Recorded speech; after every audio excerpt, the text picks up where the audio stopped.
Entonces, bueno, ahí ya estamos grabando. No sé por qué, creo que ahora mi vecino tiene música, como que me saca un poquito de onda, pero bueno, eso es parte de vivir con vecinos, ¿no?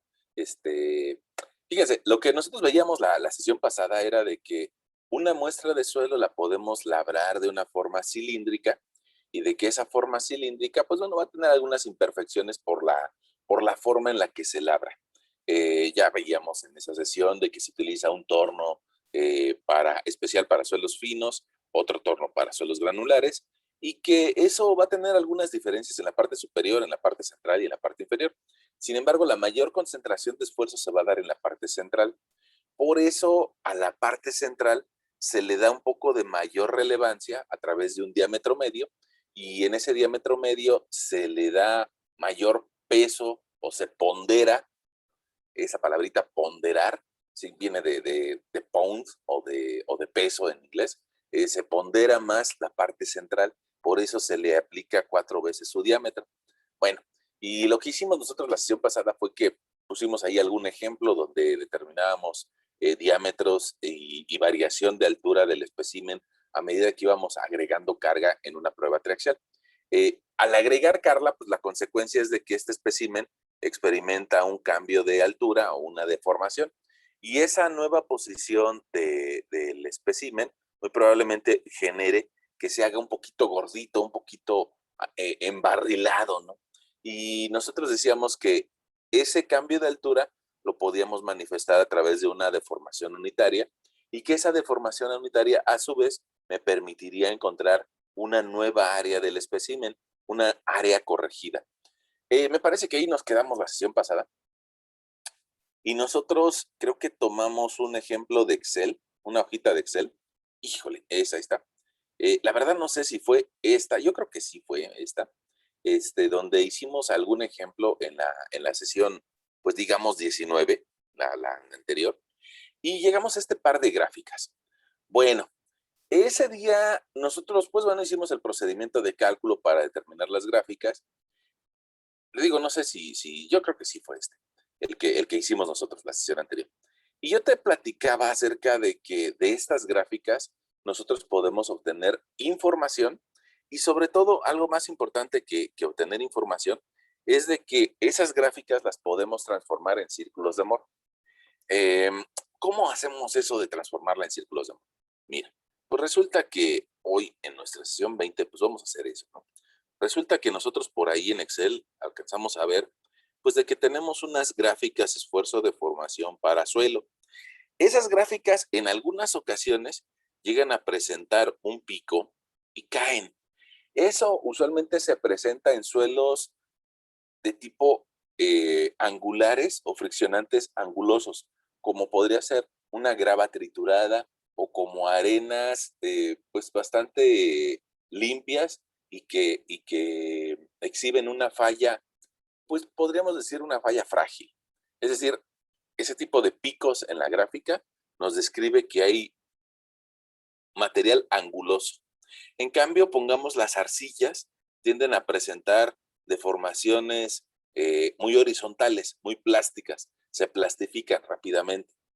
Y eso se da en materiales finos, saturados. Es decir, no exhiben una falla brusca como lo hacen las arenas. Ahora, una de esas razones, pues yo creo que para tratar de identificar esta diferencia, es por lo que en nuestras primeras sesiones platicábamos nosotros acerca de que había suelos finos y suelos granulares o friccionantes. Yo creo que es mi obligación anotártela. En la parte de arriba veríamos la falla en un suelo friccionante. En cambio, la curva de abajo es tal vez una curva característica de un suelo fino, o dicho de otra palabra, un suelo cohesivo. Eh, el de arriba un suelo friccionante o un suelo granular. Ok, bueno, ahora, ya que tenemos esas curvas esfuerzo de formación, pues habría que buscar cómo transformarla en un círculo de amor, ya sea que tenga una forma o la otra. Al fin y al cabo, algo importante es de que nosotros de esa curva esfuerzo contra deformación unitaria podríamos identificar la máxima altura que desarrolla o el máximo esfuerzo que desarrolla ese cilindro antes de romperse. Y a eso le llamamos comúnmente esfuerzo desviador. ¿Por qué esfuerzo desviador? Pues es el que provoca la falla, el que provoca que mi cilindro de una posición original, al recibir una presión, pues empiece a fisurarse y que se vaya de lado hasta romperse o que se deslice de forma interna. Por eso se le llama esfuerzo desviador. Ahora, esa prueba, tú recordarás que yo te mencioné, pues yo creo que en varias ocasiones, que se realiza con una presión lateral o con un cierto esfuerzo de confinamiento. Entonces, cada gráfica que nosotros hagamos de curva esfuerzo de formación está asociada también a un esfuerzo de confinamiento. Por si alguien pues no vio la sesión anterior, yo creo que vale la pena que la vea, pero vamos a escribirle por aquí que ese sigma 3 le llamamos esfuerzo de confinamiento. Ese esfuerzo de confinamiento trata de igualar las condiciones que tiene el suelo en el sitio. Ahora, yo por ahí te dije, o tú recordarás, que no solamente nos quedamos con romper un cilindro, sino que vamos a romper por lo menos unos 3 cilindros. ¿Y eso por qué? Bueno, pues porque tenemos el objetivo de trazar círculos de Moore. Y esos círculos de Moore los vamos a desarrollar en curvas o en un eje plano, en un eje cartesiano, que incluya en el eje de las X algo que se llama esfuerzo normal y en el eje de las Y un esfuerzo cortante. Otto Moore nos diría, bueno, pues a través del círculo de Moore podemos representar cómo se dan los esfuerzos a través de cualquier material, no solamente del suelo, sino de concreto, de acero y muchos otros materiales. Bueno, en el caso específico de los suelos, nosotros platicábamos de que esta primer curva asociada a un esfuerzo de confinamiento 1, nosotros buscaríamos un punto que da un esfuerzo de confinamiento. Y a partir de ese punto vamos a medir sobre el eje de los esfuerzos normales a esto que le llamamos esfuerzo desviador. Y vamos a encontrar el esfuerzo principal mayor o el sigma 1 de ese primer cilindro. Voy a llamarle A al primer cilindro. Entonces, pues yo lo que tendría ahí sería un esfuerzo de confinamiento A y un esfuerzo principal mayor A. Y esos van a ser los extremos de mi círculo de Moore. Si tengo los extremos o la parte diametral del círculo de Moore, bueno, pues si yo encuentro el valor medio a estos dos puntos, podría encontrar algo que le podríamos llamar esfuerzo medio del cilindro A. Y a partir de ese valor, podría saber cuánto tengo de radio para llegar a un extremo y cuánto tengo de radio para llegar al otro extremo. Si ese radio lo replico hacia arriba, pues voy a encontrar un esfuerzo cortante y con esa información voy a poder dibujar ya sea el círculo completo o por lo menos media parte del círculo de Moore. Ok, entonces de esa forma yo estaría dibujando mi primer círculo de Moore para mi primer cilindro. Pero no solamente me voy a quedar ahí en esa etapa de nada más dibujar un primer cilindro, sino que voy a encontrar el sigma 3 y el sigma 1 de un primer cilindro. Voy a ponerle aquí esos letreros. Sigma 1A, sigma 3A. Y después voy a cambiar de plumón para que sea más evidente. Para un cilindro B, voy a hacer lo mismo. Lo más seguro es de que el cilindro B tenga una mayor presión de confinamiento, un mayor esfuerzo lateral, porque así nos conviene hacer la prueba, ¿no? Tal vez, mira, tú recordarás en nuestra sesión anterior que nosotros hicimos dos ejemplos, uno con un esfuerzo de confinamiento de 0.1 y uno con un esfuerzo de confinamiento de 0.5. ¿Para qué? Pues para ver diferentes valores de cómo se va a comportar ese suelo ante diferentes presiones laterales. Bueno, entonces yo creo que desde ese punto de vista no se nos complica el considerar que un segundo cilindro con un mayor esfuerzo lateral, pues probablemente aguante más. Y este va a estar asociado a un esfuerzo de confinamiento mayor y también voy a alcanzar a leer un esfuerzo desviador mayor, pero en este caso del cilindro B y del cilindro B. Ahora, si esos mismos datos yo los busco en la misma gráfica en donde grafiqué mi primer círculo de Moore, pues por ahí podríamos encontrar un esfuerzo de confinamiento del cilindro B Y de la misma forma podríamos encontrar tal vez esfuerzo principal mayor, un esfuerzo principal mayor, sigma 1b, de un segundo cilindro. Y lo mismo lo podríamos hacer en un tercer cilindro. Ahora voy a tomar mi plumoncito azul y vamos a poner el cilindro C. Pues resulta que el cilindro C, si tiene más esfuerzo de confinamiento, lo más lógico es de que aguante más o resista más presión vertical, es decir, mayor esfuerzo desviador. Bueno, a este tercer cilindro tiene su tercer cilindro 3 con cilindro C, con su esfuerzo de confinamiento, y también va a tener un cierto valor de esfuerzo desviador de ese cilindro 3. Bueno, y eso nos va a llevar, tal vez probablemente por acá, a tener un sigma 3 del cilindro 3 y un esfuerzo principal mayor del cilindro C. Ahora, ahí ya como que Otto Moore y Charles Coulomb nos diría, yo como que ya me di cuenta de una tendencia.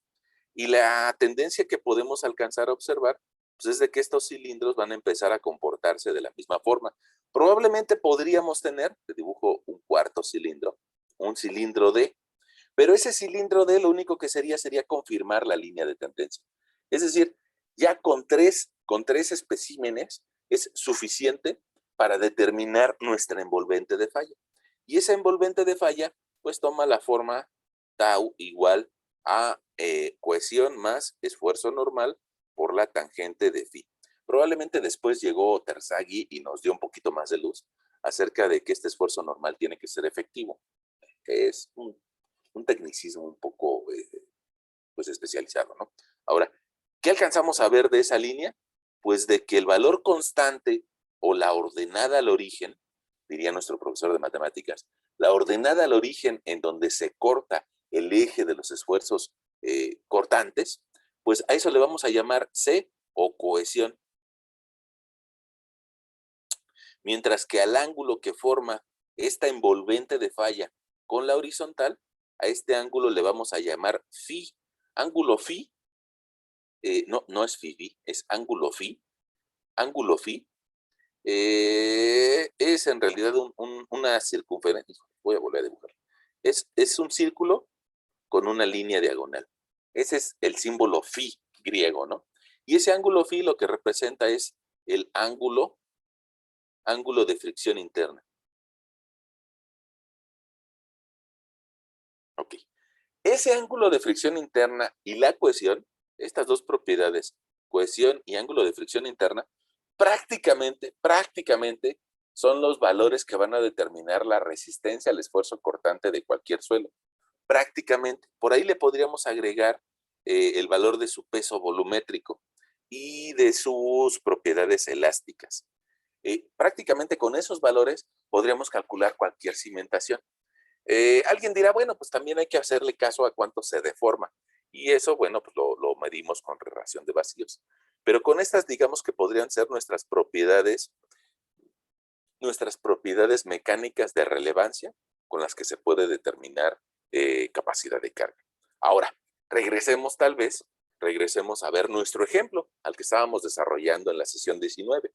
Ese ejemplo que nosotros desarrollamos en la sesión 19, mira, te lo presento por aquí si no lo recuerdas, lo desarrollamos en Excel y al desarrollarlo ahí en Excel, pues resulta que pudimos graficar las curvas esfuerzo-deformación. Si te das cuenta, pues tal vez la deformación en el valor en el que se empieza a plastificar el suelo anda entre 1 y 2% de deformación, dependiendo del confinamiento que tenga. Me parece que en esta gráfica lo que nos está haciendo falta es de que agregar la presión de confinamiento.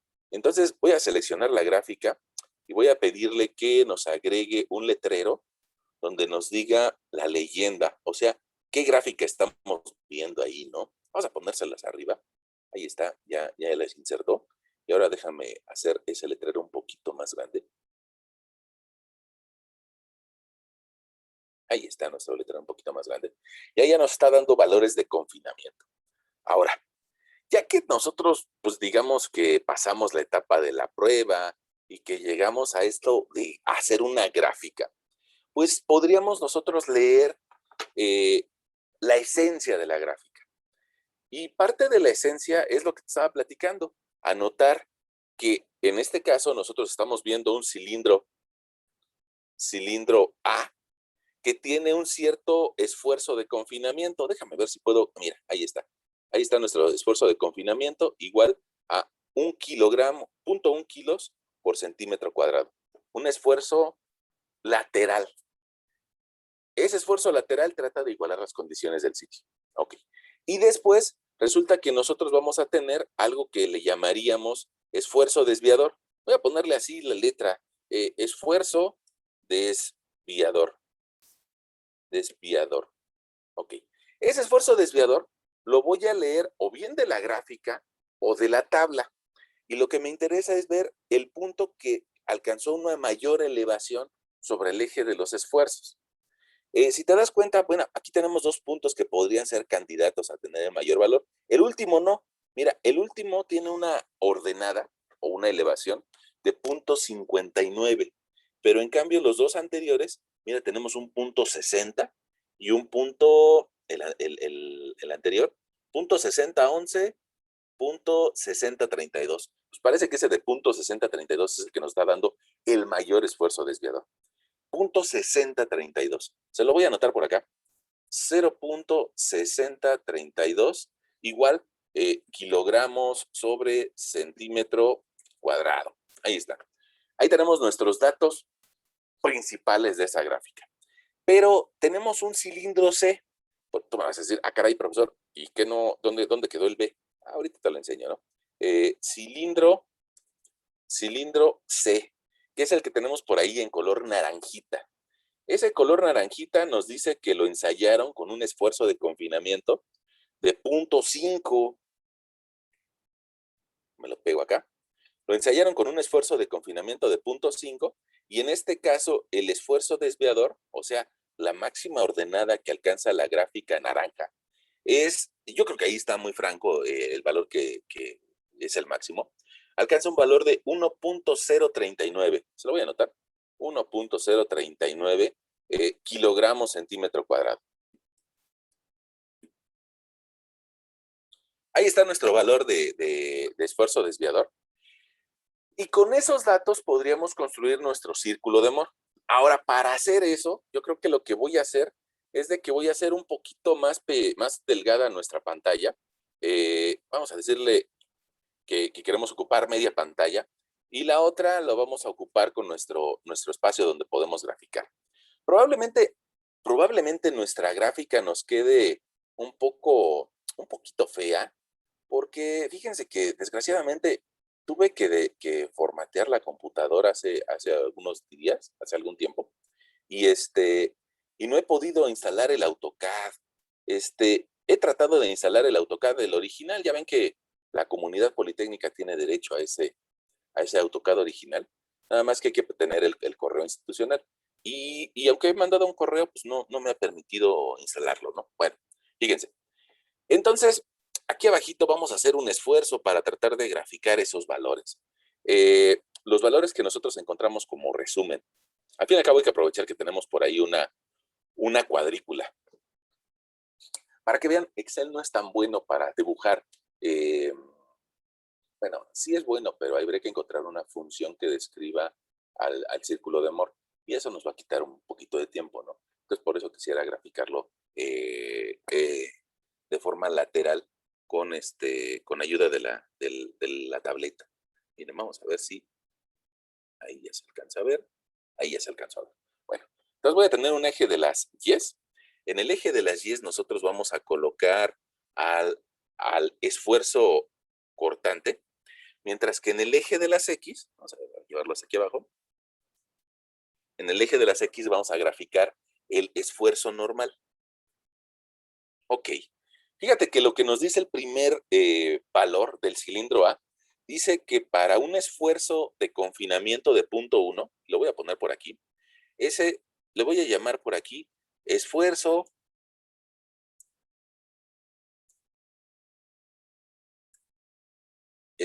de confinamiento o sigma 3 del cilindro A y tiene un valor de 0.1.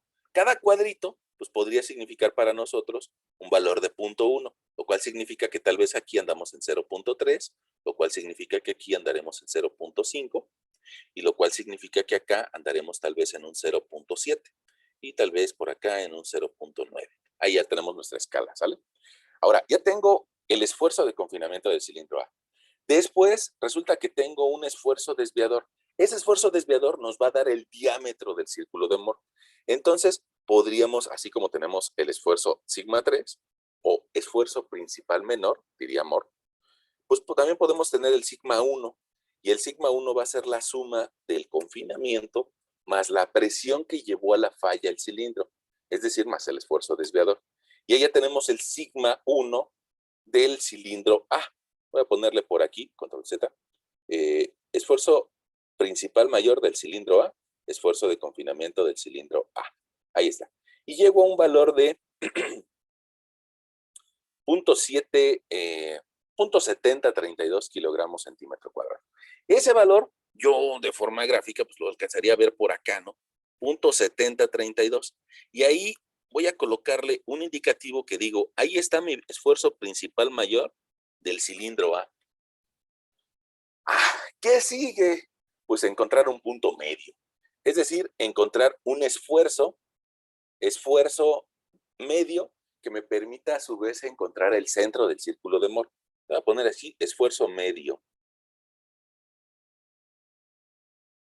Mira, ese esfuerzo medio pues va a ser la mitad entre el esfuerzo de confinamiento o sigma 3 y el esfuerzo principal mayor.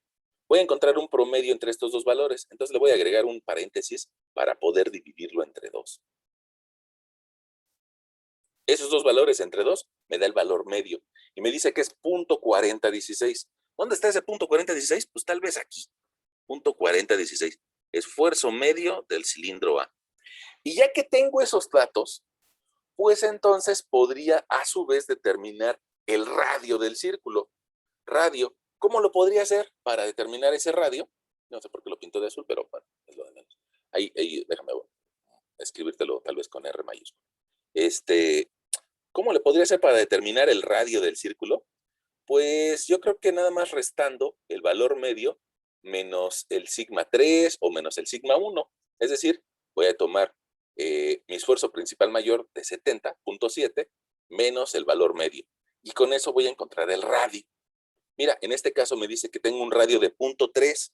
Tú estás viendo en la pantalla que cada cuadrito, yo espero que se vea, yo creo que sí se está viendo la pantalla de la derecha.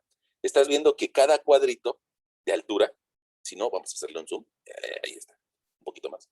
Pues resulta que ahí tenemos una cuadrícula. Y mira, si yo mido 0.1, 0.2, 0.3 hacia arriba, ahí me voy a encontrar parte de la circunferencia, parte del círculo, y voy a encontrar el esfuerzo cortante o el tau máximo de este primer cilindro A. Y ya con esos 3 puntos, y sobre todo si tuviera un compás, pues sería muy fácil determinar mi círculo de Moore. Como no tengo un compás, pues yo lo que voy a hacer es de que tal vez voy a hacer un pequeño truco, voy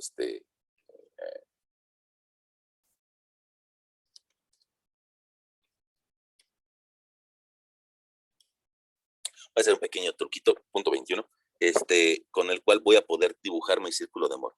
Esos 2 puntos, digamos que los saqué con geometría. Y mira, eso me va a ayudar, yo que soy malito para dibujar, a dibujar mi círculo de Moore. Ahí está mi primer círculo de mi primer cilindro, del cilindro A. Puede ser que alguien me lo cuestione y diga, ay, profesor, ese círculo no parece círculo, está deformado. Bueno, vamos a ver, vamos a hacer un segundo intento a ver si nos sale. Probablemente nuestro profesor de expresión gráfica se enoje. Bueno, ahí está mi círculo de Moore como yo lo pude dibujar, ¿sale? Lo más importante es de que veas que hay que considerar. ¿Dónde habría que poner nuestro compás? En este punto, ¿no? En el punto central, poner un compás y hacerlo girar para dibujar nuestro círculo. Ok. Ahora, así como lo hicimos para el círculo azul, vamos a hacerlo ahora con un plumón naranja para nuestro segundo cilindro. Es decir, el cilindro que aguantó más carga. Por ahí lo estás viendo en la pantalla, que alcanza un valor más alto pero también alcanza un valor más alto porque está siendo abrazado con más fuerza. Entonces, mira, este segundo cilindro, pues resulta que también podríamos nosotros calcular el esfuerzo principal mayor, es decir, el sigma 1C, a través de sumar el esfuerzo de confinamiento más el esfuerzo vertical que provoca la falla en el cilindro. Y en este caso da un valor de 1.53. Esos valores los voy a llevar a mi gráfica de la derecha. Ok, esos dos valores los voy a llevar a mi gráfica de la derecha y tú te darás cuenta de que el esfuerzo de confinamiento vale 0.5. Ah, mira, ahí le voy a indicar a mi lector, lo estás viendo en la derecha, que voy a tener el sigma 3 del cilindro C en 0.5. Y va a alcanzar un valor máximo antes de fallar, antes de romperse, de 1.53. Voy a hacer un poquito más pequeña mi hojita de Excel. Ahí está mi hojita de Excel. Voy a mover mi pantalla para poder mostrarte. Voy a mover también mi cabecero de... no es que me deje.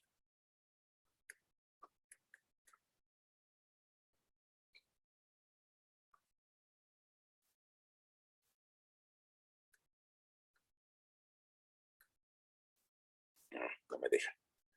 Un segundito. Fíjense que cuando nada más tengo la pura tableta y desde la tableta transmito a internet, tengo menos problemas de cuando tengo la tableta conectada a la computadora. Pero bueno, pues es una dificultad técnica que ahorita vamos a solventar. Vamos a mandar un poquito más para allá y vamos a ubicar ese punto de 1.5. Punto 9, por acá andará el 1.1, por aquí andará el 1.3. Por acá andará el 1.5. Yo creo que ese valor ya lo puedo graficar. 1.53 dice que tengo que buscar. 1.53. Y ahí voy a encontrar lo que diríamos nosotros un esfuerzo principal mayor del cilindro C. Ya tengo el punto. Ya sé dos puntos por donde va a pasar mi círculo de Moore. Entonces necesito ahora el esfuerzo medio. Y ese esfuerzo medio lo puedo calcular al dividir entre 2 el esfuerzo de confinamiento, el lateral, más el esfuerzo al cual se rompió el cilindro. Y eso lo divido entre 2. Ahora, ahí ya estoy encontrando un esfuerzo medio de 1.019, que tal vez andará como por aquí. Aquí andará el esfuerzo medio del cilindro C. También puedo encontrar el radio.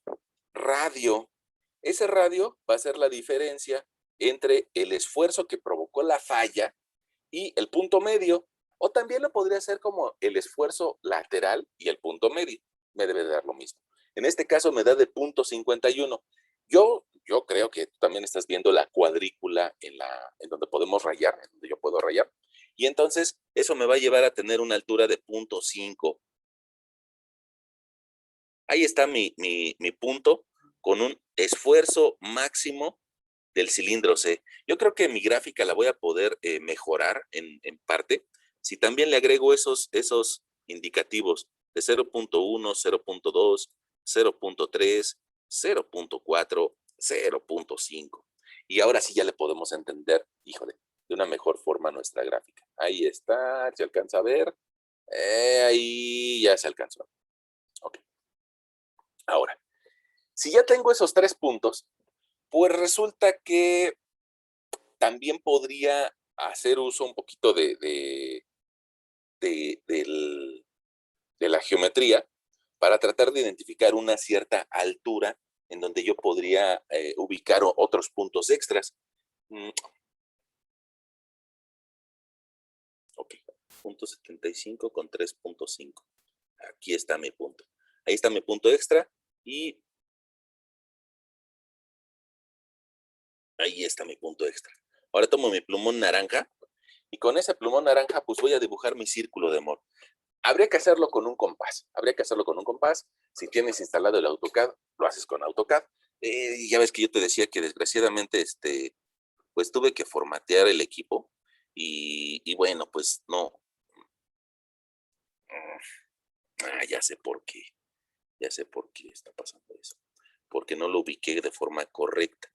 Este va un punto para acá. Ahí está.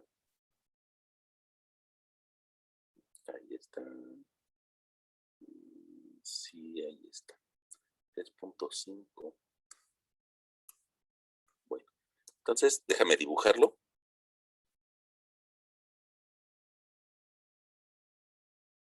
Híjole, se ve re feo.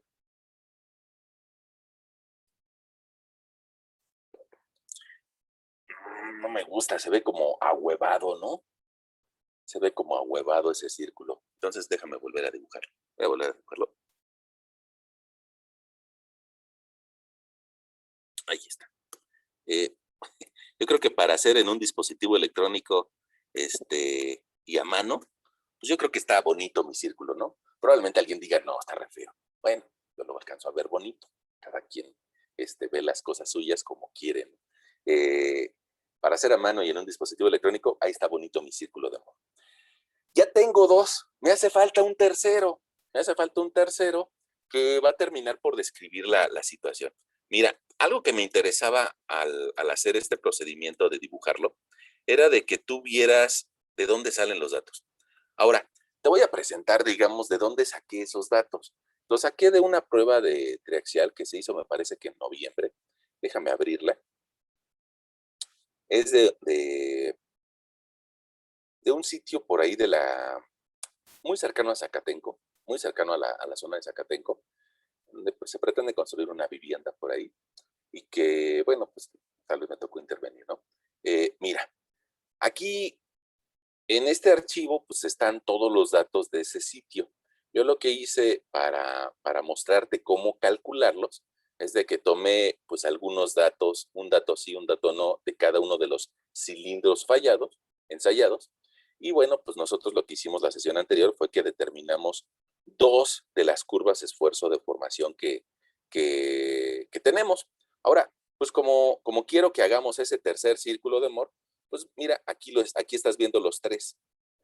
Nada más que me moví un poquito para allá, para que se vea. Ahí están los tres curvas esfuerzo de formación. Tal vez, pues yo creo que por tiempo podremos entender que el segundo cilindro eh, lo vamos a obviar su proceso de cálculo de curva esfuerzo de formación, pero sí podemos alcanzar a ver de esa gráfica los valores, ¿no? Podemos alcanzar a ver de esa gráfica intermedia, mira, del segundo cilindro, del que está en color rosita, que tiene un esfuerzo de confinamiento de 0.3. Te lo voy a anotar en donde lo vamos a graficar. Yo creo que con este. Mira, tiene un esfuerzo de confinamiento, lo estoy anotando, digamos, a mano. Un esfuerzo de confinamiento de 0.3 kilos sobre centímetro cuadrado. Y el valor máximo de esfuerzo que soportó ese tercer cilindro, mira, podríamos considerar 0.85 o bien podríamos considerar 0.84 o 0.85. Nos quedamos con el 0.85.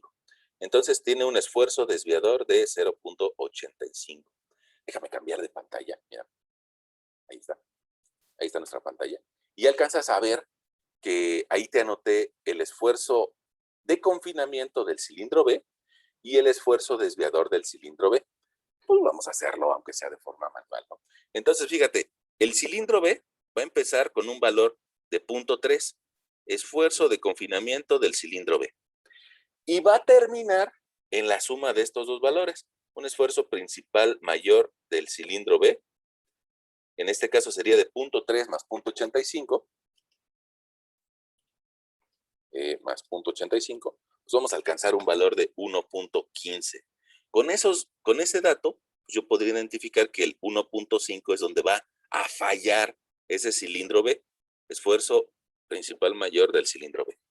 Con esos datos, también nosotros podríamos identificar lo que sería el esfuerzo medio del cilindro B. Y lo hacemos al sumar 1.15 más 0.3 y dividirlo entre 2. Me dio 0.725. Eso significa que ese punto lo puedo ubicar como por aquí. Ahí voy a anotarle esfuerzo medio del cilindro B. Y con la diferencia 13.725 con el esfuerzo principal mayor, 1.15, pues puedo obtener el radio. Y ese radio a mí me da de 0.425. Ese radio lo puedo elevar hasta encontrar la altura de ese segundo cilindro. 0.425 tal vez andará como por aquí. Ahí está. Ahí tendríamos nuestro cortante máximo del segundo cilindro. Y pues déjame identificar un cierto punto. Otro punto que nos ayude, ¿no?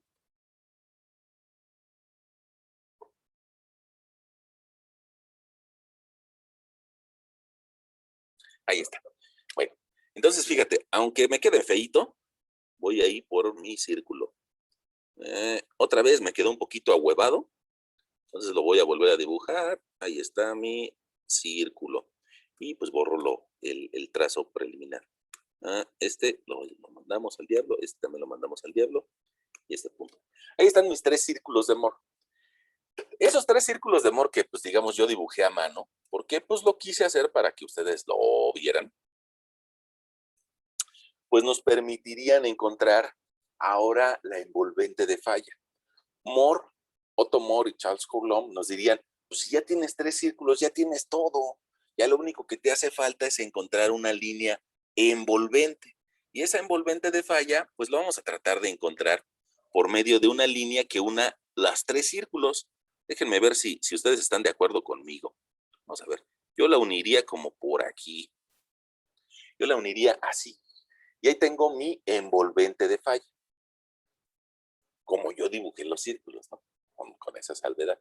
Probablemente alguien me diga, híjole, profesor, ¿qué cree? Que es bien malito para dibujar a mano. Y la verdad es de que esa línea no está recta. Vamos a ver si me apoyo mejor.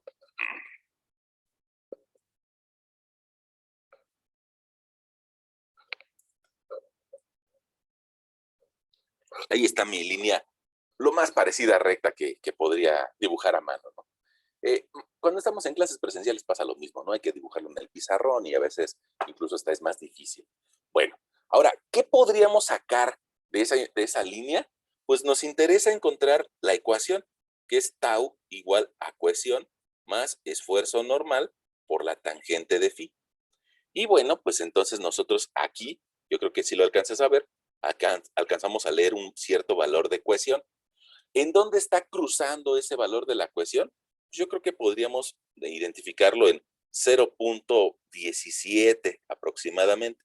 0.17 kilogramos por centímetro cuadrado, porque nuestra gráfica que hemos hecho hasta ahorita, tanto en el eje de las X como en el eje de las Y, está con unidades de kilogramos centímetro cuadrado. Bueno, pues entonces eso nos permite identificar que la cohesión que nosotros estamos leyendo está también en kilogramos sobre centímetro cuadrado. Y viene una tarea, pues que alguien diría que es un poquito difícil y sobre todo en una pantalla digital, ¿no? Y que sería tratar de identificar qué ángulo forma esa envolvente de falla con la horizontal, es decir, el ángulo phi. Y no es tan difícil, también lo hacemos con el pizarrón normal. Mira, si te das cuenta, voy a permitirme colocar el plumón rojo. No sé si alcanzas a ver que aquí hay un punto. Ese punto tiene de coordenadas 0.1, 0.2, X y Y. Es decir, esfuerzo normal, coma, esfuerzo cortante. Al fin y al cabo, si tengo coordenadas X y Y, puedo buscar otro punto y encontrar la diferencia de X, la diferencia de Y con eso meterme a la función de la calculadora, la función tangente. Bueno, pues vamos a hacerlo. Mira, yo alcanzo a ver otro punto, pues muy identificable. Me parece que, mira, a pesar de que alguien me podrá decir que mi línea está fea y lo que sea, pues mira, yo creo que podríamos identificar un punto interesante aquí, exacto, pero pues de modo vamos a buscar otro más arriba, ¿no? Fíjate, vamos a buscar este punto. Yo creo que sí, si alcanzamos a ver ahí que tiene de coordenadas x 1.2, y de elevación tenemos tal vez, mira, un cuadrito, dos cuadritos, tres cuadritos, cuatro cuadritos, cinco cuadritos, 5.9 cuadritos, 5.9. 1.2,5.9. Bueno, pues con esa información podríamos obtener un incremento en X y un incremento en Y. Vamos a hacerlo. Nada más déjenme ampliar esta pantalla.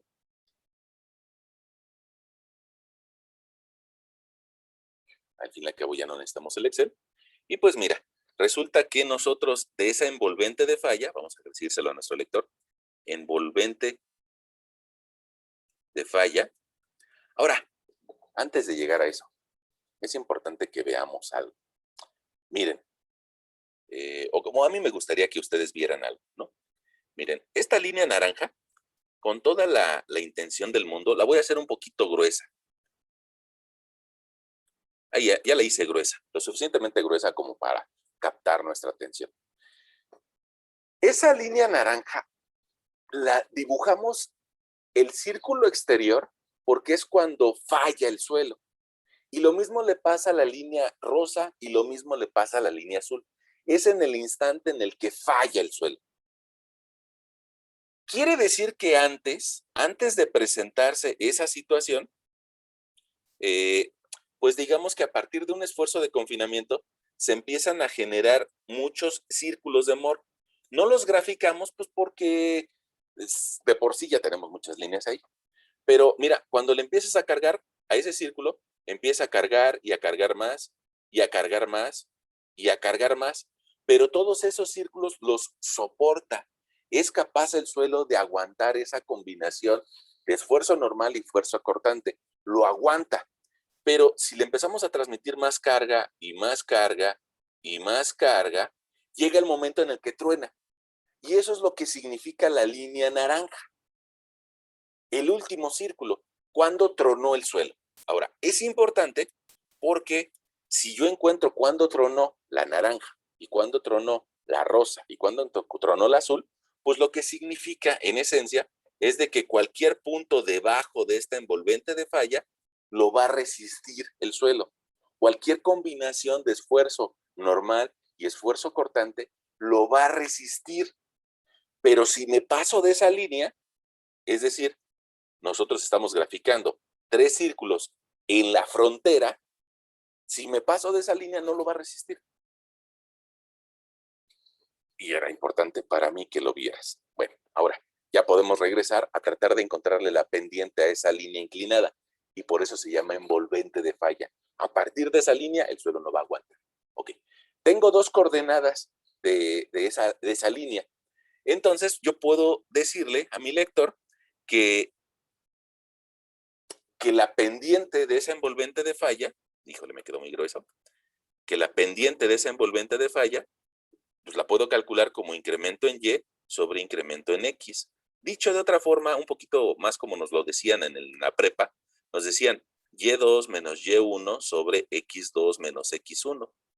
Ah, bueno, pues entonces la pendiente de esa línea de falla va a ser, en este caso, Y2, podría considerar un 5.9 menos Y1, que sería 0.2, entre X2, 1.2, menos X1, 0.1. Y esa pendiente nos va a dar en la parte de arriba o en el numerador, nos va a quedar que la pendiente vale 5.7 entre 1.1. Es decir, que esa pendiente va a valer 5.1818.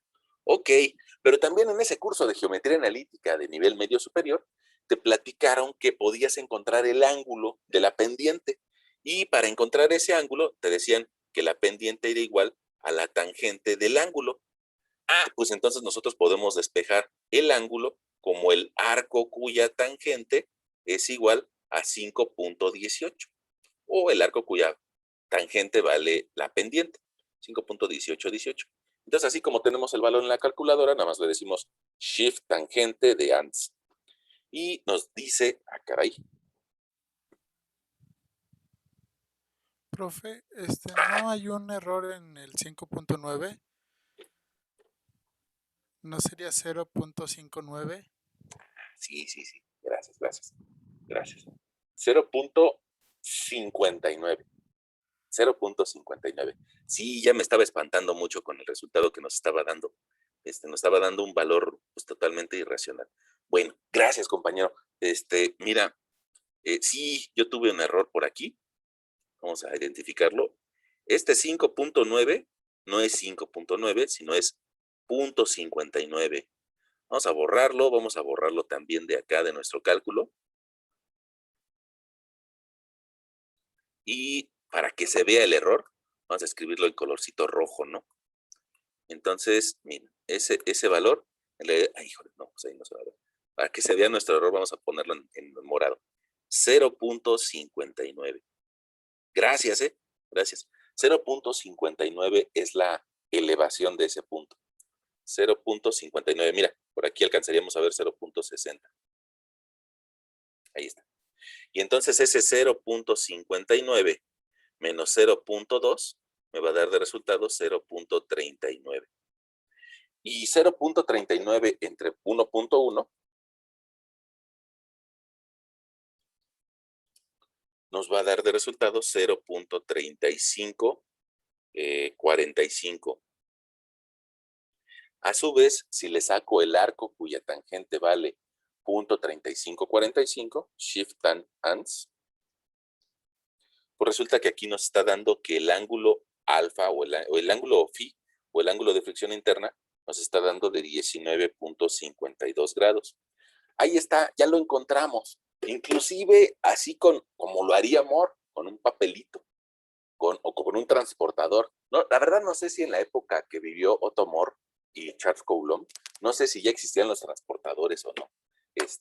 Ya ven que los transportadores que nosotros utilizamos, pues utilizan plástico o utilizan un metal. No sé si en la época de Otto Moore y de Charles Coulomb ya existían los transportadores. Yo creo que sí, aunque fuera de madera, pero no creo que lo hayan pegado el transportador, sino yo creo que se iban por esta ruta, ¿no? De calcular la pendiente y el ángulo. Bueno, pues resulta que nuestra ecuación, la que describe cómo va a fallar el suelo, ya la podemos escribir.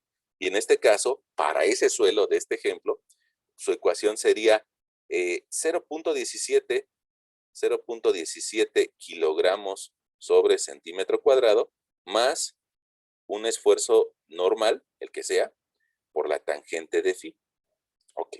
Ahora, esa ecuación todavía nos deja, pues, margen de pensamiento. Margen de pensamiento. Es decir, es una fórmula que no nos dice nada. Alguien dirá eso, no nos dice nada. O nos dice mucho. Perdón por el comentario que quisiera hacerles, pero esa fórmula es como cuando tu pareja, ya sea hombre o mujer, lo que sea, cuando tu pareja te dice, pues haz lo que quieras.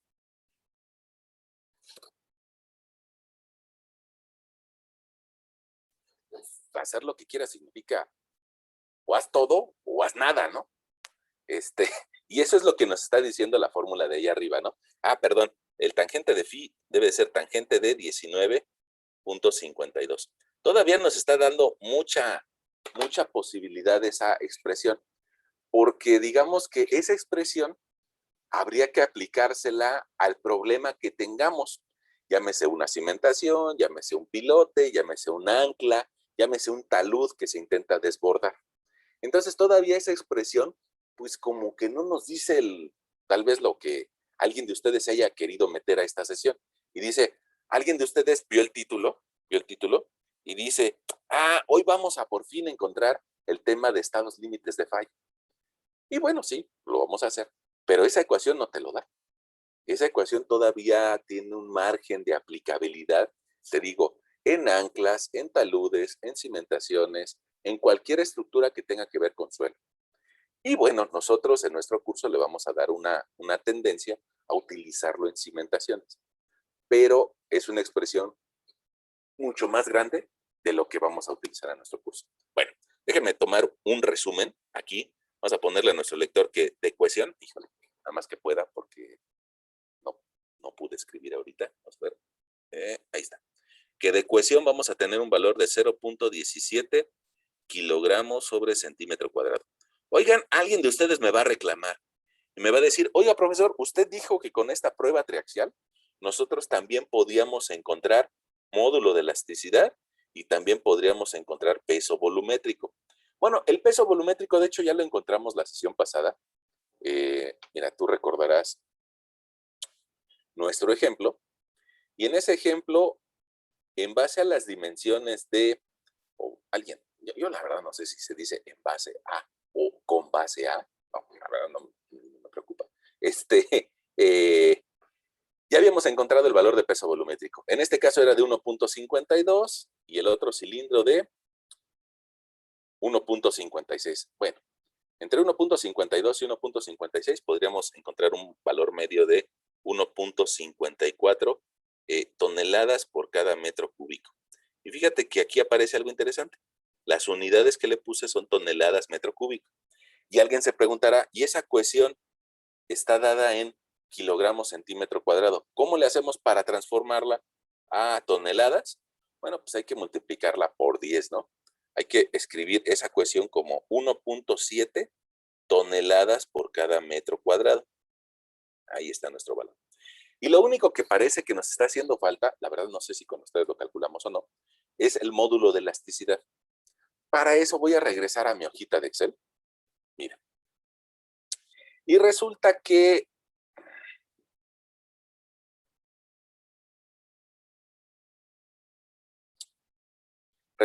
de las curvas esfuerzo-deformación, nosotros podemos determinar el módulo de elasticidad. Pero para eso ocupamos una formulita, la fórmula de Robert Hooke o la ley de Hooke. La ley de Hooke nos dice, el esfuerzo es proporcional a las propiedades elásticas del material por la deformación unitaria.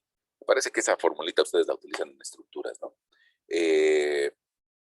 Entonces, pues nosotros por aquí podríamos despejar el módulo elástico como esfuerzos entre deformación unitaria. Y esos valores vienen en la gráfica, esfuerzo axial y deformación unitaria. Entonces, lo único que tengo que identificar es la zona en donde todavía el suelo tiene un comportamiento elástico de la zona en donde tiene un comportamiento plástico. Es decir, antes de que curvee. Y te darás cuenta que pongamos ahí para el primer cilindro, para el cilindro A, estamos leyendo una deformación unitaria de 0.5, no, una deformación unitaria de 0.9% contra un esfuerzo axial de 0.5 kilos centímetro cuadrado. Entonces, fíjate, en el cilindro A, nuestra formulita nos quedaría como esfuerzo igual, déjame volver a pararme con el mouse encima del valor, esfuerzo igual a 0.5 kilogramos sobre centímetro cuadrado, en ese punto, sobre una deformación de 0.9%. 0.9% lo debo escribir como 0.009. Alguien me va a decir, oiga, profesor, pero en la izquierda dice 0.90, 0.908. Sí, pero fíjate en la parte de abajo, está descrito esa deformación en porcentaje. Entonces, ese 0.9%, 0.9%, de forma decimal, yo lo escribiría como 0.00908. Ahí está. Y con eso podemos encontrar el módulo elástico del cilindro A. Si tomamos nuestra calculadora, nos vamos a dar cuenta de que 0.5 entre 0.00908 nos da un valor de 55 kilogramos sobre centímetro cuadrado. Ese es el módulo elástico para esa prueba. Pero alguien será observador y se dará cuenta de que la pendiente de la línea azul es distinta. Y es decir, que el cilindro C tiene otra división. Mira, vamos a pararnos encima de algún punto del cilindro C. Y ahí lo que nos está diciendo es de que está soportando un esfuerzo de 0.82 kilogramos sobre centímetro cuadrado, mientras que tiene una deformación de 1%, o sea, 0.01257. Ya ves que el porcentaje a la hora de que lo transforma en un valor decimal pierde las unidades. Y resulta que ese cilindro C tiene una deformación distinta, mira, o un módulo elástico distinto. Si yo hago esa división de 0.82 entre eh, 1257, pues me da un módulo elástico de 65 kilogramos sobre centímetro cuadrado. Y en ese momento surge la duda y por eso, pues hay que ser observadores en esta materia, ¿no? Parte de nuestra primera lectura del curso decía, en mecánica de suelos no hay valores exactos, ¿eh? Hay que ser bastante observador y bastante analítico. Así decía la primera lectura que ustedes leyeron. Y ahí lo que alcanzamos a ver, pues es de que nos está reportando el mismo suelo, dos valores diferentes de módulo de elasticidad. ¿A quién le hago caso? E incluso, incluso, si alguien sacara la relación de la gráfica intermedia, mira, sería 0.7 entre 0.0 1230, nos daría un módulo elástico de 57. ¿A quién le hago caso? ¿Al 55, al 65 o al 57? La respuesta, así va a decir, la respuesta está en tu corazón. No, la verdad es que la respuesta no está en su corazón. La respuesta va a estar en qué presión de confinamiento iguala más a las condiciones donde va a estar trabajando ese suelo. Es decir, a esa profundidad, ¿qué presión va a tener? Supongamos que vamos a trabajar sobre una cimentación superficial. Tal vez habría que preguntarnos, a 1.5 metros de profundidad, ¿qué presión de confinamiento va a tener ese suelo? Y bueno, pues esa presión la podemos nosotros calcular como esfuerzo igual a gamma por H. Si nosotros multiplicamos una profundidad de 1.5 por un peso volumétrico de 1.5, pues tal vez estaríamos hablando de un esfuerzo del orden de 2.2 toneladas metro cuadrado. Y ese esfuerzo habría que buscarlo en los valores de confinamiento. ¿Qué cilindro se hizo con esa presión? 2.2 toneladas metro cuadrado. Bueno, pues mire, vamos aquí a la parte de abajo de las gráficas de esfuerzo de formación y nos damos cuenta de que una se realizó con 0.1 kilos centímetro cuadrado. Otra se realizó con 0.3 y otra con 0.5. Ninguna de las tres utilizó un esfuerzo de confinamiento de 2.2 toneladas metro cuadrado. Y entonces, pues habría que primero hacer el cambio de unidades. Esa presión significa 0.22 kilogramos centímetro cuadrado. ¿Cuál se parece? ¿0.3 o 0.1? Pues ligeramente está más cercano al 0.3. Entonces, nuestro círculo o nuestra gráfica de esfuerzo de formación para el cilindro B sería la más aproximada. No sé si lo recuerdas, pero yo por ahí te dije que considerando esos valores del cilindro B, nos daba un módulo elástico de 57 kilos centímetro cuadrado. Alguien dirá, bueno, pues hay que promediar un valor entre 57 y 55. Está bien, está bien. Sí, perdón por el desdén. Perdón por el desdén entre el 57, el 55 o el 56. Es prácticamente lo mismo. Es prácticamente lo mismo. Y me interesa sobre todo de qué es lo mismo. Me interesa que seamos críticos con respecto a ese valor. Ahí lo que nos está diciendo es de que ese suelo ubicado en la colonia residencial Zacatenco, muy cercano a la escuela de Zacatenco, nos está diciendo que tiene un módulo de elasticidad de 56 kilogramos centímetro cuadrado. Alguien se va a pelear sobre si es 56 o si es 57 y se van a desgarrar las vestiduras. La realidad es de que no vale la pena. Porque, pues mira, recuerda el módulo elástico de un concreto. El módulo elástico de un concreto, según las normas, lo podemos calcular como un 14,000 por la raíz de F'C, o bien 8,000 por la raíz de F'C, dependiendo de los agregados que utilicemos, ¿no? Y dependiendo de la calidad del concreto. Pero de una forma un poquito genérica, yo te diría que el módulo de elasticidad de un concreto es del orden de unos 200,000 kilogramos sobre centímetro cuadrado. El módulo de elasticidad de un acero es de 2 millones de kilogramos sobre centímetro cuadrado. El módulo de elasticidad de un material natural, como puede ser una madera, pues anda del orden de unos 70,000 por lo menos, 70,000 kilogramos sobre centímetro cuadrado. ¿Cómo ves? ¿Es comparable? Pues no, pues no tiene nada que hacer el suelo, ¿no? Es prácticamente basura.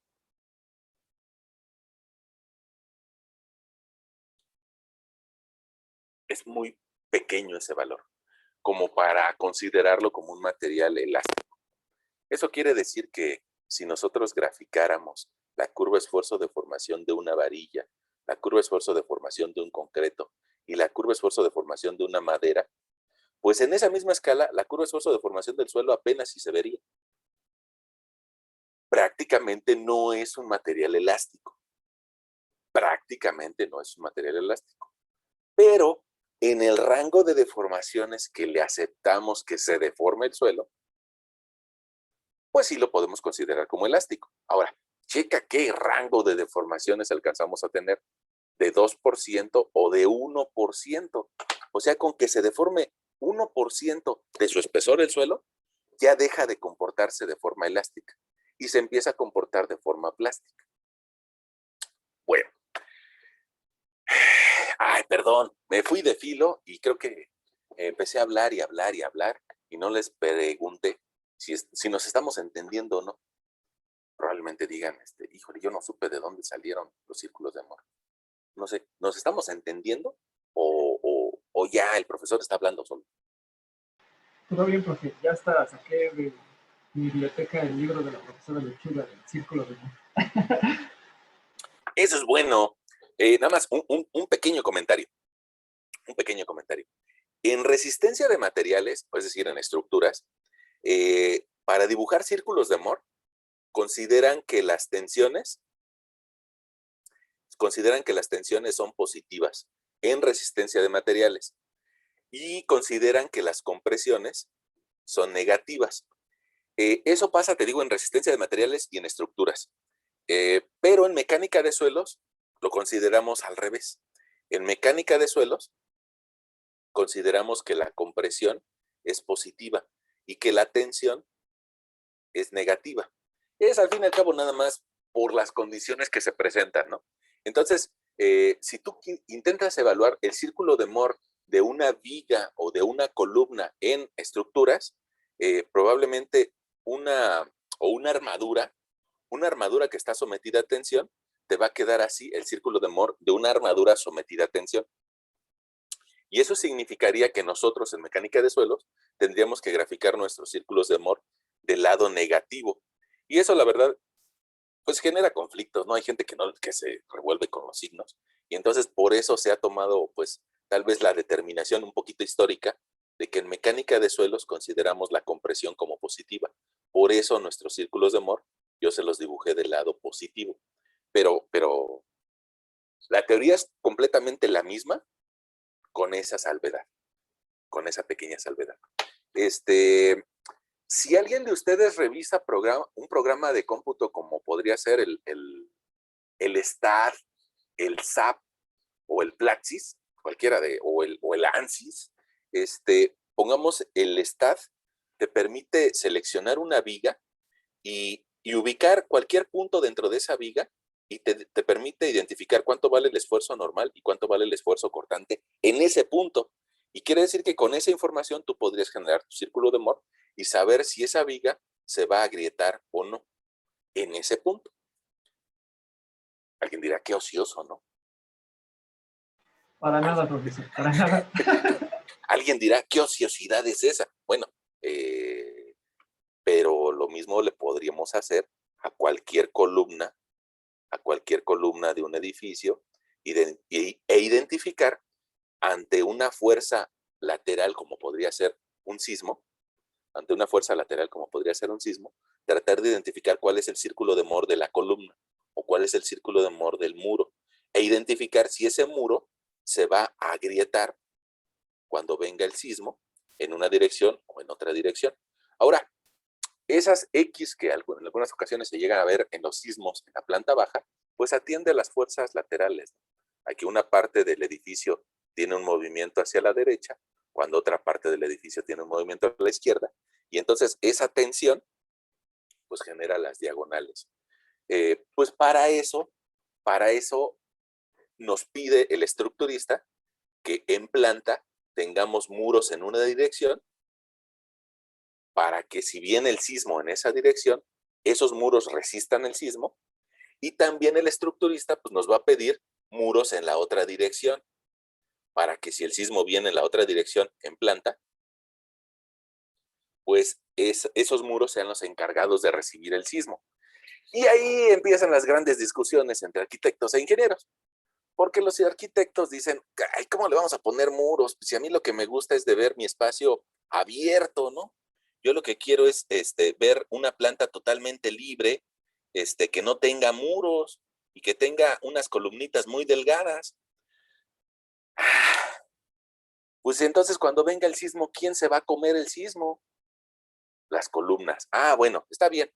Entonces, si quieres que las columnas tomen el sismo, pues entonces le vamos a pedir al arquitecto que tenga columnas bastante robustas. Y entonces nos volvemos a pelear ingenieros con arquitectos, porque dice, es que me está poniendo unas columnas muy grandes.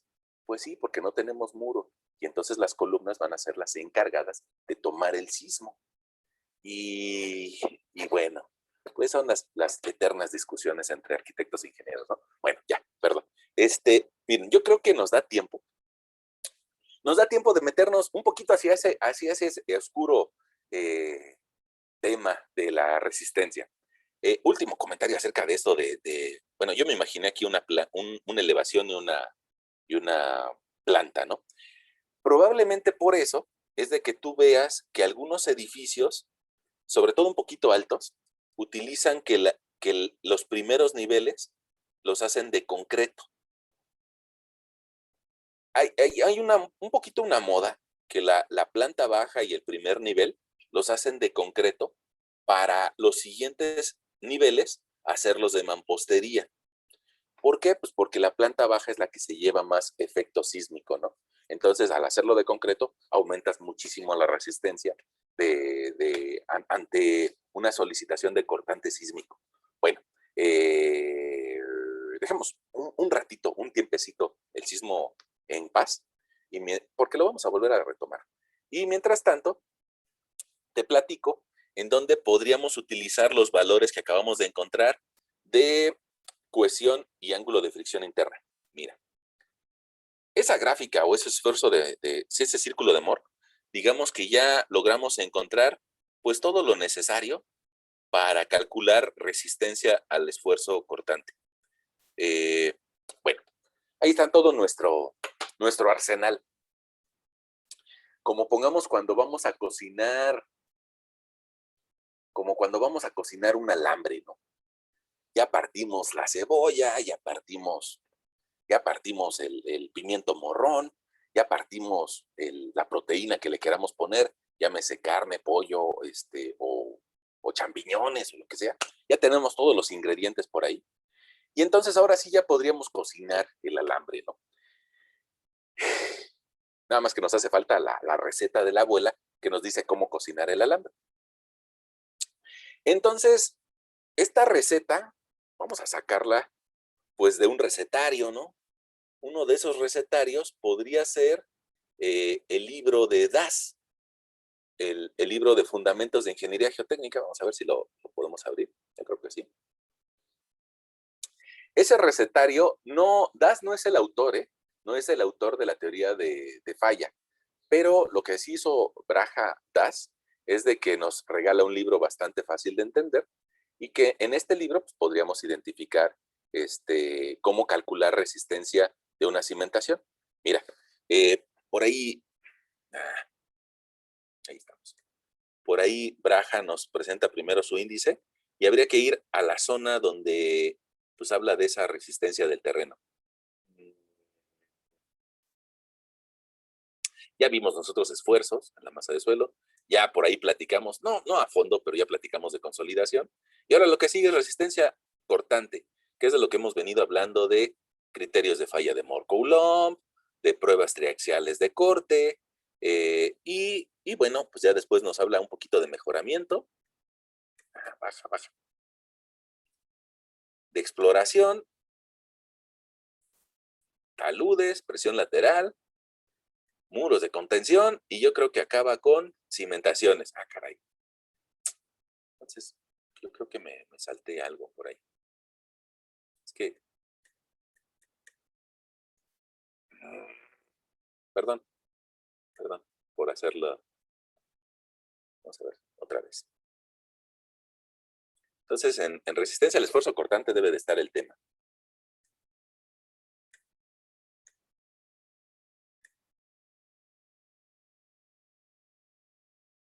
Resistencia al esfuerzo cortante, criterios de Mohr-Coulomb, prueba consolidada, anisotropía, estabilización. Vamos.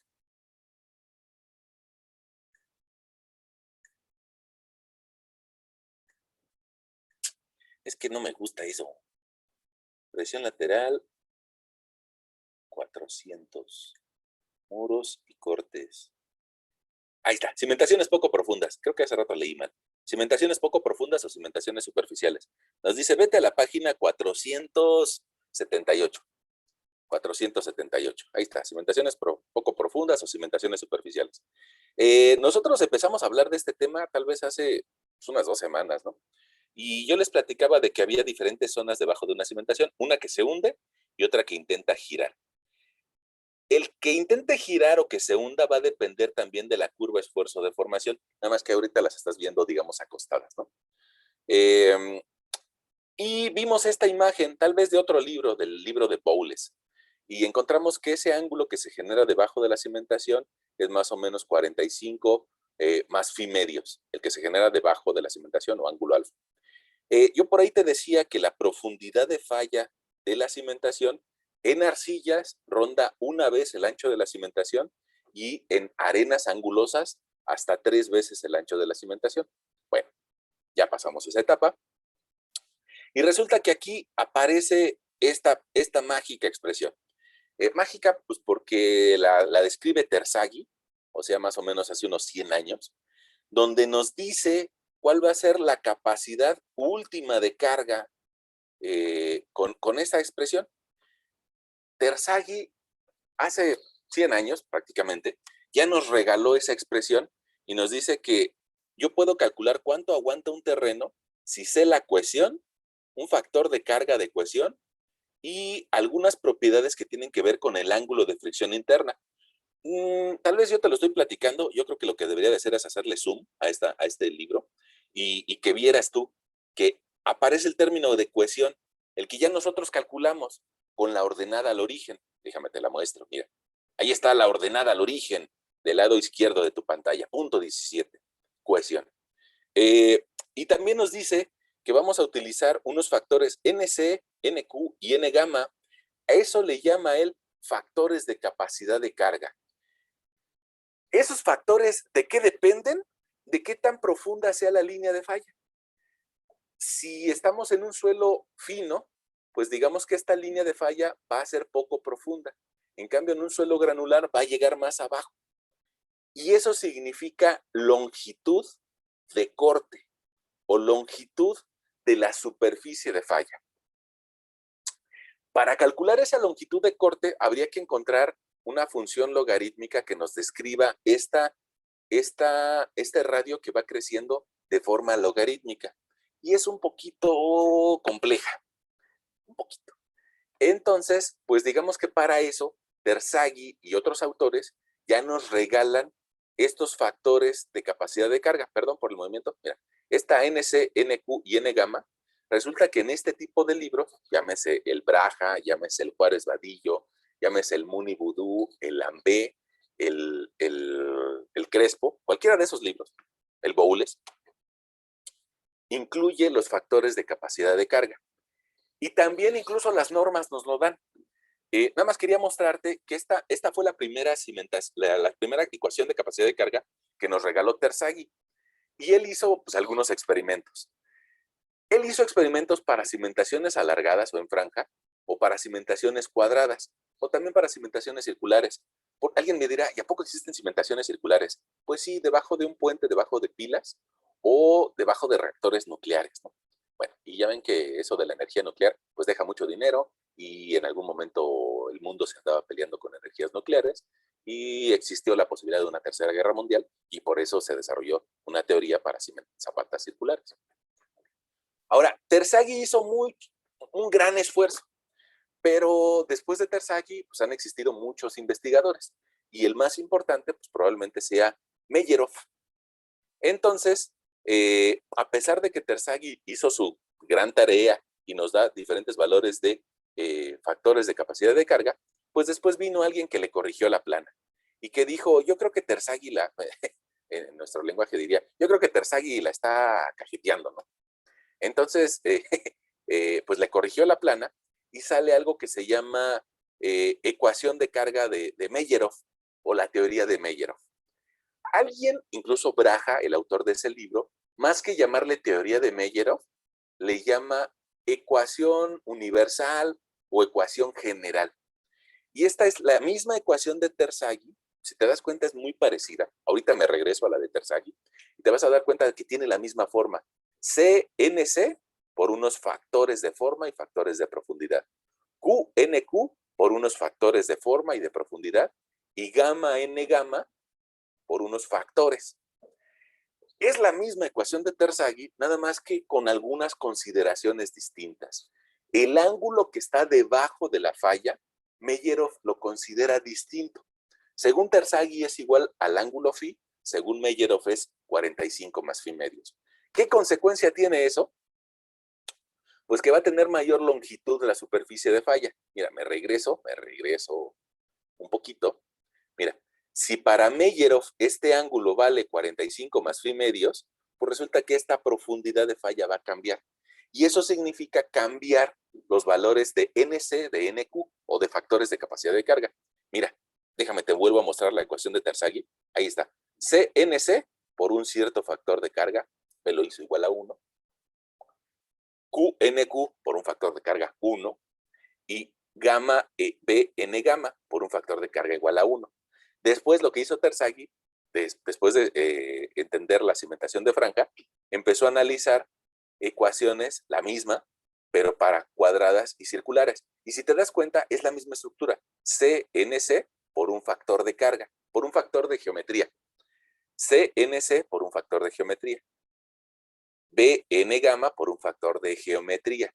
Entonces, esos factores de geometría, Meyerov fue un poco más especializado. Y al ser más especializado, bueno, pues usualmente se obtienen mejores valores de capacidad de carga con la expresión de Meyerov. Nada más el pequeño problema que tiene, a veces los alumnos se quejan, los estudiantes se quejan, pues es de que lleva muchos factores. Muchos factores. O sea, sería más fácil la de Terzaghi, que incluye poquitos factores. Cuando alguna expresión empieza a incluir muchos factores, también hay que tenerle cierta reserva. Sobre todo, pongamos eso, a mí me pasa con las expresiones de cálculo estructural, ¿no? Sobre todo las de análisis sísmico. Tiene tantos y tantos factores que es muy fácil equivocarse en alguno de ellos y probablemente nuestro resultado final sea basura. Y eso es parte de lo que consideran las normas mexicanas. Las normas mexicanas dicen, ¿sabes qué? Aquí hay muchos factores, no confío tanto en mis ingenieros mexicanos, entonces voy a simplificar esa expresión.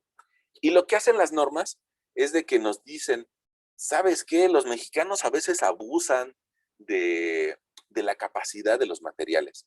Entonces, aunque esta expresión, y la de Terzaghi también lo hace, considera la parte cohesiva y la parte friccionante, pues la norma mexicana es un poco limitante y te dice, o solamente voy a considerar la parte cohesiva, el primer término, o solamente voy a considerar la parte friccionante. Y déjame te lo muestro.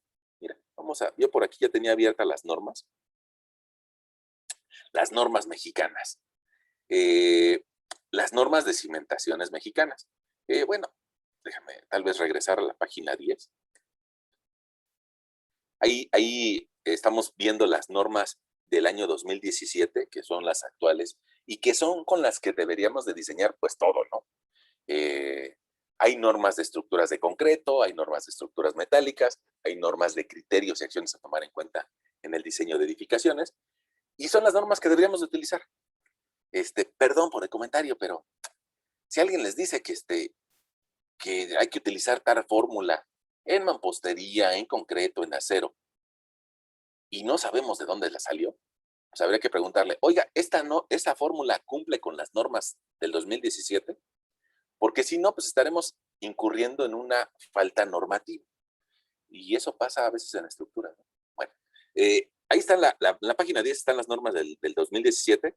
No son 700 hojas de cimentaciones, son 700 hojas de las diferentes normas que hay. De cimentaciones son como 30 hojas.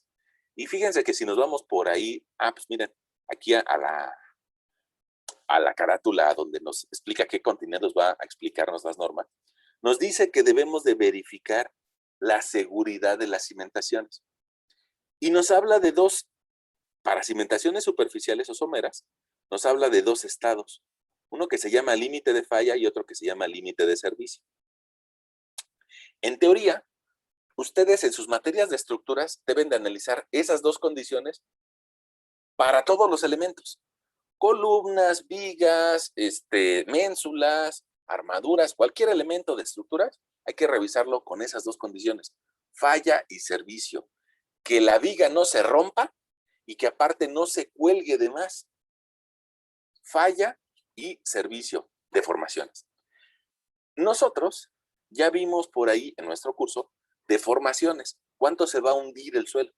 Eso es límite de servicio. Y lo que estamos viendo ahorita es límite de falla. Vamos de todas formas a verificarlo en las normas, ¿no? Miren, por aquí nosotros en alguna sesión previa habíamos hecho algún comentario acerca de cuánto se puede hundir o cuánto se puede asentar el edificio. Y veíamos que eran 15 centímetros en zona de lago o 2.5 centímetros en zona de lomas. Pero eso es con respecto a estados límites de servicio. Vamos a seguir avanzando. Y nos vamos a dar cuenta de que llegamos a estas formulitas. A verificación de estados límites de falla. Estados límites de falla. Y las normas, ahí en la página 21, te dice, yo entiendo que los constructores no saben de todo.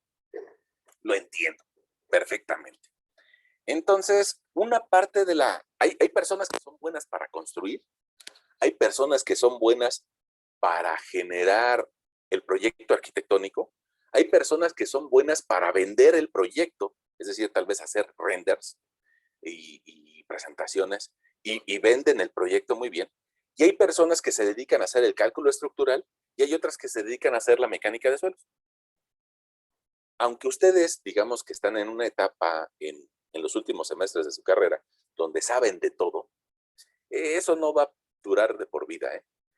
A medida de que pasen los años, ustedes se van a especializar en alguna cosa y eso muy probablemente haga que se olviden de otras cosas. Si ustedes conocen a alguna persona que sea muy buena en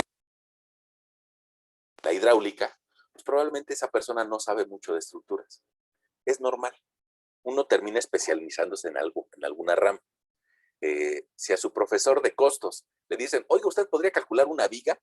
Lo más seguro es que no, porque él sabe de costos, no de vigas. Oye, pero pasó por la escuela. Sí, pero ¿hace cuántos años?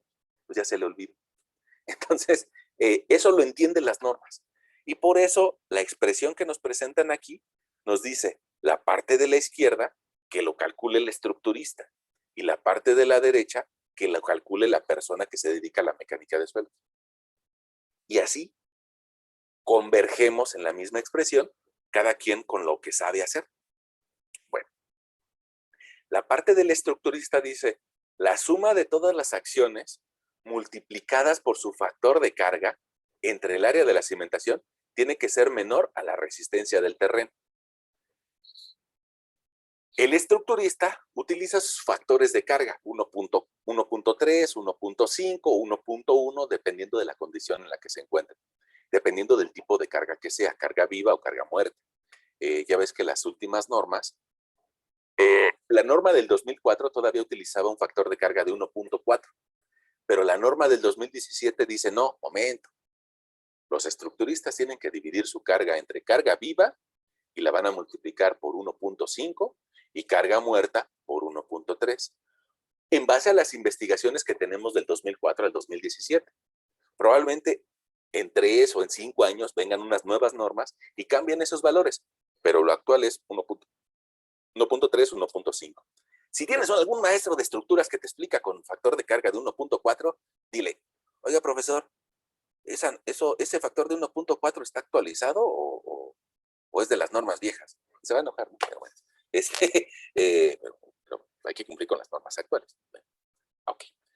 Y aquí la norma de suelos o la norma de cimentaciones te dice cómo calcular la resistencia del terreno. Nada más que hace un pequeño puntapié. Te dice, cimentaciones desplantadas en suelos cohesivos, usas una fórmula. Cimentaciones desplantadas en suelos friccionantes, usas otra fórmula. Y ahí cobra importancia lo que nosotros platicábamos pues, hace algunas sesiones acerca de la granulometría. Suelos en donde yo siento el grano, arenas y gravas, utilizo la fórmula de abajo, donde los suelos friccionan unos contra los otros. Suelos que parecen talco si están secos, que parecen como mantequilla si están húmedos, es decir, suelos como el del centro de la Ciudad de México, utilizas la fórmula de arriba. Y entonces aquí ya, pues evidentemente que cuando ve esta descripción, alguien que se dedica a hacer estructuras o hidráulica, como que dice, híjole, yo ya no me acuerdo qué son los suelos cohesivos. Yo ya no me acuerdo qué son los suelos friccionantes. Pero nosotros sí nos acordamos. Sabemos de que donde siente el grano es un suelo friccionante. Donde no se siente el grano y que es tan finito es un suelo cohesivo. Bueno, eso es lo que nos dicen las normas. Sin embargo, pues el criterio internacional, el criterio de Meyer o el de Terzaghi, sí nos permitiría utilizar la parte cohesiva y la parte friccionante. Y entonces en ese momento nosotros decimos, ¿y a quién le hacemos caso? ¿Al investigador internacional o a las normas locales? Pues a los dos. A los dos, nada más que el que tú utilices un auto, fíjate, la marca que sea, ¿no? Un Ford, un Chevrolet, un Toyota, la marca que sea, está hecho con estándares internacionales.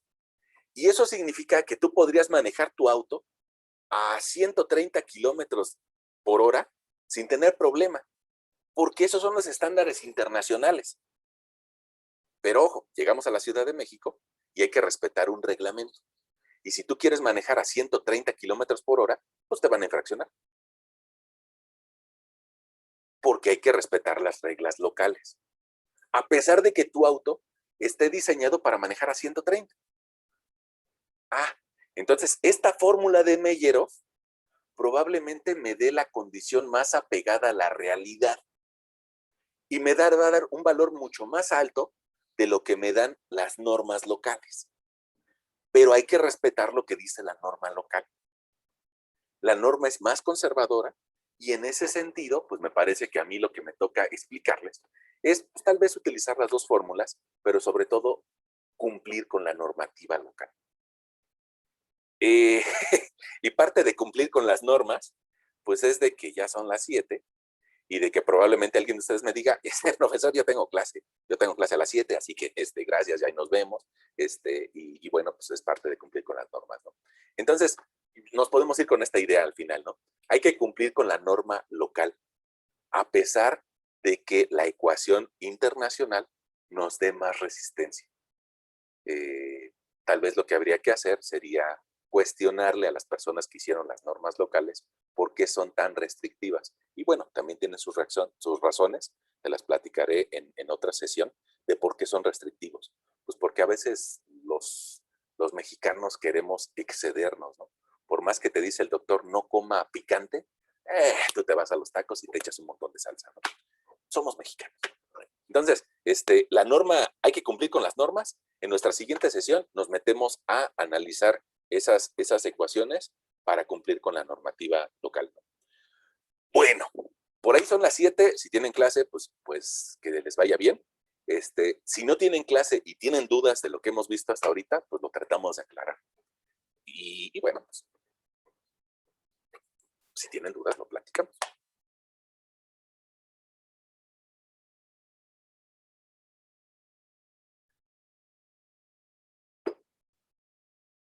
Este, o bueno, a veces las dudas salen hasta que hacemos ejercicios, ¿no? Este,